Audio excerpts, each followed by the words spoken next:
Paris Olympics 2024 Pakistan के लिए तारीख रकम करने वाले अरशद नदीम को गोल्ड मेडल दे दिया गया।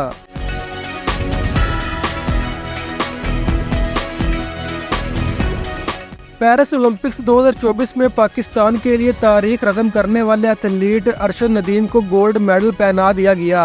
पेरिस ओलंपिक्स में जेवलिन थ्रो मुकाबले में मेडल जीतने वालों की तकरीब मुनक्किद हुई। तकरीब में ग्रेनेडा के एंडरसन पीटर को ब्रॉन्ज मेडल दिया गया।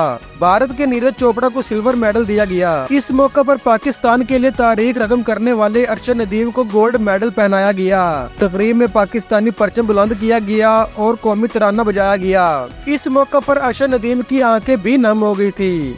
ख्याल रहे कि अरशद नदीम ने ओलंपिक रिकॉर्ड के साथ जेवलिन थ्रो मुकाबले में गोल्ड मेडल जीता है। इन्होंने 92.97 मीटर थ्रो करके नया ओलंपिक रिकॉर्ड कायम किया।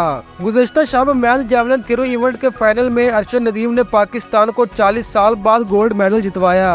अरशद नदीम पाकिस्तान की जानिब से ओलंपिक्स के इनफरादी मुकाबलों में गोल्ड मेडल जीतने वाले पहले एथलीट हैं।